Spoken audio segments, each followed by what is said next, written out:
আচ্ছা কথা বলতে তবে কথা বলা যাবে না, প্লিজ একটু থামান। আসসালামু আলাইকুম রহমতুল্লাহ। আমরা প্রথমে শ্রদ্ধার সাথে স্মরণ করছি আজকে আমাদের একজন সাংবাদিক বন্ধু তার কাজ পেশাদারিত্ব কাজ করতে গিয়ে ইন্তেকাল করেছেন। ইন্না লিল্লাহি ওয়া ইন্না ইলাইহি রাজিউন। আমরা আল্লাহর কাছে দোয়া করছি আমাদের এই সাংবাদিক বন্ধুকে আল্লাহ তাআলা জান্নাতুল ফেরদাউস। আল্লাহুম্মা আমিন। প্রিয় সাংবাদিক বন্ধুগণ, আপনারা দেখছেন সকাল থেকেই আজকে ঢাকা বিশ্ববিদ্যালয়ে একটা উৎসবমুখর পরিবেশ বিরাজ করছে। বাংলাদেশে জুলাই বিপ্লবের মাধ্যমে আজকে আমরা রাজনীতি ক্যাম্পাসে চমৎকার একটা গণতান্ত্রিক পরিবেশ নিশ্চিত হয়েছে। সকাল থেকে শিক্ষার্থীরা ক্যাম্পাসে আসছে, তাদের ভোট কেন্দ্রে যাচ্ছে, তাদের পছন্দের প্রার্থীকে ভোট দিচ্ছে এবং সেই উৎসব মুখর পরিবেশকে আমরা সবাই সেলিব্রেট করছিলাম। আমরা যখন সেলিব্রেট করছিলাম ঠিক সেই সময়ে আমরা আমাদের ডাকসু নির্বাচনকে বানচাল করার জন্য বিভিন্ন ধরনের ষড়যন্ত্র এবং চক্রান্ত হয়েছে। ইতিমধ্যে আমাদের জিএস প্রার্থী এস এম ফরহাদ সে ঘটনাগুলো ব্যাখ্যা করেছেন।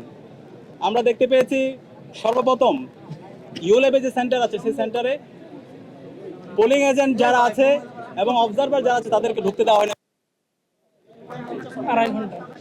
প্রায় হচ্ছে 1.5 ঘন্টার মতো।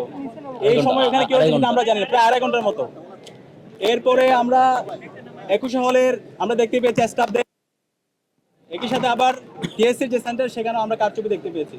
আমাদের অবস্থান পরিষ্কার, যারা নির্বাচন বানচাল করতে চায় তাদের বিরুদ্ধে বিশ্ববিদ্যালয় প্রশাসনকে তাদেরকে অ্যারেস্ট করতে হবে, তাদেরকে থানায় দিতে হবে এবং তাদেরকে যারা নির্দেশ দিয়েছে তাদেরকে খুঁজে বের করতে হবে।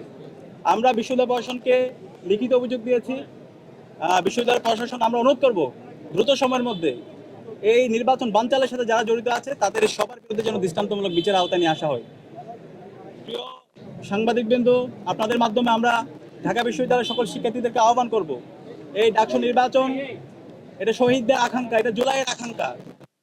ডাকসু নির্বাচন সফল করা সেটা আমাদের সবার একান্ত দায়িত্ব। নির্বাচন বানচাল করার জন্য যারা চেষ্টা করছে তাদের বিরুদ্ধে আমাদের ঐক্যবদ্ধভাবে রুখে দিতে হবে। আমরা দেখতে পাচ্ছি আমাদের যাদেরকে আমরা বন্ধুপতি মনে করি, আমরা যারা জুলাই সহযোদ্ধা ছিলাম, এই নির্বাচনকে বানচাল করার জন্য একটা পক্ষ বিভিন্নভাবে ষড়যন্ত্র এবং চক্রান্ত করছে। সে জায়গায় আমাদেরকে দায়িত্বশীল আচরণ করতে হবে। যারা এই ধরনের ষড়যন্ত্র এবং